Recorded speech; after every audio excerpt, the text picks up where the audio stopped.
Das erste Gesetz ist vom 17. Januar. Das ist die 8. Verordnung zum Reichsbürgergesetz. Also ihr merkt, diese ganzen Verordnungen zu diesem Reichsbürgergesetz sollten dann die Ausnahmen, die es noch gab, die man noch ausnutzen konnte, sozusagen die Schlupflöcher schließen. Das war das Berufsverbot für Zahn- und Tierärzte, also der letzte Bereich, wo jüdische Ärzte und Ärztinnen noch arbeiten konnten, und für Apotheker.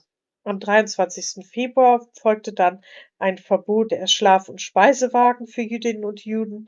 Also sie durften noch mit Zügen fahren. Am 30. April folgte dann das Gesetz über Mietverhältnisse mit Juden. Danach konnten jüdische Mieter einfach ohne das Kündigungsrecht zu beachten, aus der Wohnung gekündigt werden. Und es war auch schon die erste Maßnahme, um die späteren Deportationen leichter zu machen und zu organisieren.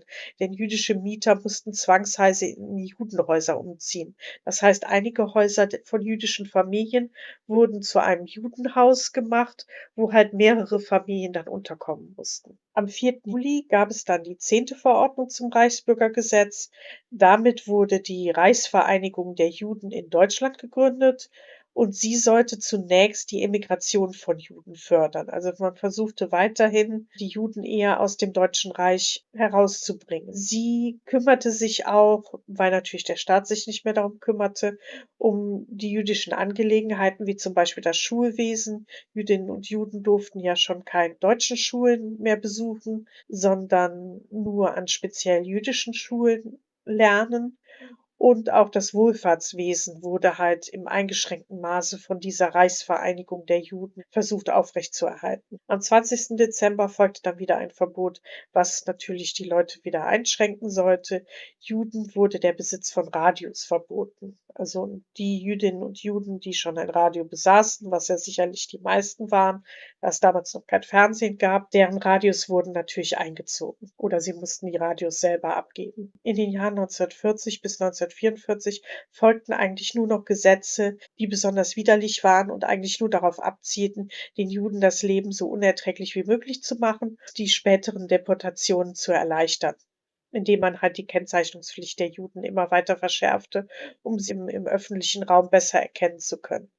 Den Auftakt macht 1940 der 4. Mai mit einer Ausgangssperre für Jüdinnen und Juden. Im Winter durften sie sich von 20 bis 6 Uhr nicht mehr draußen aufhalten und im Sommer von 21 bis 5 Uhr.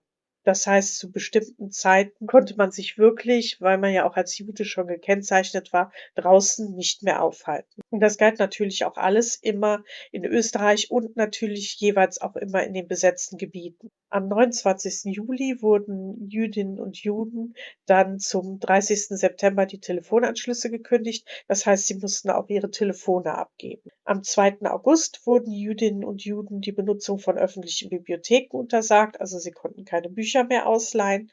Am 1. September gab es dann die Polizeiverordnung über die Kennzeichnung der Juden. Nun mussten Jüdinnen und Juden auch tatsächlich einen gelben Stern tragen, also es war nicht mehr nur in ihrem Pass ein J und dieser Zwangsname eingetragen, den man halt bei Polizeikontrollen sehen konnte, sondern halt auf der Kleidung konnte man auch direkt erkennen, wer Jude war und wer nicht. Und dann kam ja, glaube 1940 oder 41, ein Befehl ergangen, dass die Juden den gelben Stern tragen mussten.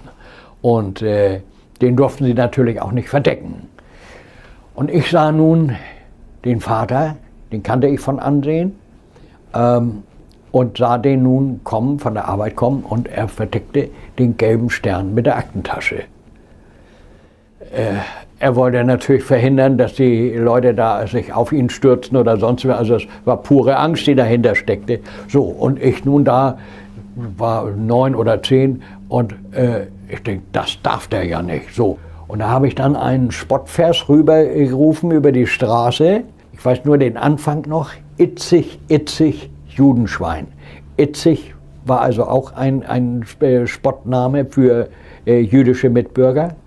Itzig, Itzig, Judenschwein. Den Rest habe ich kann fast sagen, zum Glück vergessen. Und da hatte ich dann plötzlich eine Hand im Nacken. Und das war der Sohn unseres Hauswirts. Der war vielleicht 2, 3 Jahre älter als ich. Und er sagte, das musst du nicht tun. Das sind doch auch Menschen. Und ich habe mich in dem Moment zutiefst geschämt und diese Scham ist mir geblieben. Die wird mich bis an mein Lebensende begleiten. Sie durften auch keine Orden oder Ehrabzeichen mehr tragen. Also, es gab ja jüdische, Bürger, die im Ersten Weltkrieg gekämpft hatten und die hatten ja vielleicht auch Orden bekommen. Die durften sie halt nicht mehr tragen. Und was viel schlimmer war, sie durften den Wohnort nicht mehr ohne schriftliche Genehmigung der Polizei verlassen. Also, man sieht, man versuchte sich schon an einem Ort zu konzentrieren. Zuerst mit diesen Judenhäusern und jetzt halt auch noch damit, dass man immer den Aufenthaltsort der Juden weiß. Also, sie durften sich abends nicht mehr draußen aufhalten, waren dann halt in der Wohnung, sodass man sie auch abends gut, ja, erreichen konnte. Und dann folgte schließlich am 23. Oktober ein Auswanderungs- und Ausreiseverbot für die Jüdinnen und Juden. Also, sie saßen jetzt wirklich in der Falle und konnten, auch wenn sie noch Vermögen haben sollten, nicht mehr auswandern. Also, man sieht, es ist stufenweise. Man nimmt ihnen zuerst das Vermögen weg, dass sie halt schwerer emigrieren können. Bei der Emigration nimmt man ihnen natürlich auch noch Geld weg aus irgendwelchen Gründen. Und, mit diesem Auswanderungs- und Ausreiseverbot ist es dann endgültig vorbei. Ich meine, im Krieg ist es sowieso schwierig, weil viele keine Flüchtlinge aufnehmen. Aber wenn halt ein Ausreiseverbot besteht, hat man halt wirklich keine Möglichkeit mehr, das Land zu verlassen. Und dann einen Tag später, weil es halt wohl immer noch nicht bei allen Deutschen angekommen war, dass die Jüdinnen und Juden, ja, das neue Feindbild schlechthin sind und Staatsfeind Nummer eins. 24. Oktober die freundschaftlichen Beziehungen zwischen Juden und sogenannten Deutschblütigen, also Nichtjuden, verboten. Deutsche könnten tatsächlich, wenn ein schwerwiegender Fall vorlag, in ein KZ eingewiesen werden und ansonsten kamen sie nur für unbestimmte Zeit in Schutzhaft, wenn halt jemand sie denunzierte oder zufällig öffentlich wurde, dass sie immer noch mit Jüdinnen und Juden befreundet waren. Die Freunde, also die jüdischen Freunde, kamen natürlich sofort in ein Konzentrationslager. Ja, dann am 4. November begannen dann die Deportationen von Juden, die nicht in volkswirtschaftlich wichtigen Betrieben tätig waren. Juden durften bei diesen unfreiwilligen Ausreise nur 100 Reichsmark mitnehmen. Das würde heute 490 € entsprechen, also ungefähr dem Betrag, den man als Bürgergeld heute hätte. Und, sie durften nur 50 Kilogramm Gepäck pro Person behalten. Der Rest des Vermögens und der Besitz wurde eingezogen. Am 13. November kam dann schließlich die Beschlagnahmung von Schreibmaschinen, Fahrrädern, Kameras und Fernlesern aus jüdischen Haushalten. Am 25. November kam dann die 11. Verordnung zum Reichsbürgergesetz. Man sieht, man arbeitet sich sehr stark daran ab. Nun wurde schlussendlich die deutsche Staatsbürgerschaft aberkannt und die Enteignung wurde offiziell gemacht. Jüdisches Vermögen konnte jetzt offiziell ohne irgendwelche vorgeschobenen Gründe eingezogen werden. Also vorher musste man irgendwie kommunistische Betätigung, es gab auch immer diese schwammige Formulierung, Devisenvergehen. Also wenn Juden emigrieren wollten, gab es dann den Vorwurf, dass man irgendwie Geld ins Ausland schaffen wollte, was natürlich auch der Fall war, weil man ja im Ausland nicht blank stehen wollte. Jedenfalls jetzt war es offiziell möglich ohne Angabe von Gründen, nur weil Juden und Jüdinnen Juden waren, ihr Vermögen einzuziehen. Und am 12. Dezember kam dann, falls es überhaupt noch nötig sein sollte, ein Verbot für Jüdinnen und Juden, Telefonzellen zu benutzen. Und wie gesagt, diese Maßnahmen konnte man auch relativ leicht durchsetzen und man konnte auch relativ leicht denunzieren, weil durch diese Kennzeichnung entweder im Pass oder später dann mit dem gelben Stern oder Judenstern konnte man auch sehr genau erkennen, wer Jude war und wer nicht. Am 20. Januar gab es ja die Wannsee-Konferenz, auf der beschlossen wurde, dass die Juden nicht nur deportiert, sondern auch vernichtet werden sollten. Und andere Maßnahmen, wie gesagt, waren wieder darauf ausgerichtet, das Leben für die Juden ja so schlimm wie möglich zu machen und die Lebensumstände immer mehr einzuschränken.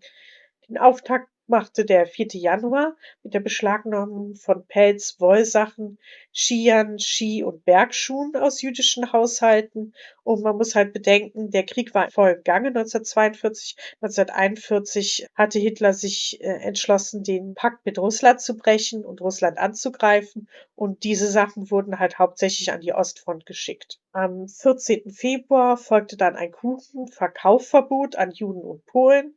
Also Jüdinnen und Juden konnten nicht mehr in der Bäckerei Kuchen oder Teilchen kaufen. Man muss auch bemerken, es ist der Valentinstag, also ein sehr kranker Humor der Nazis hier.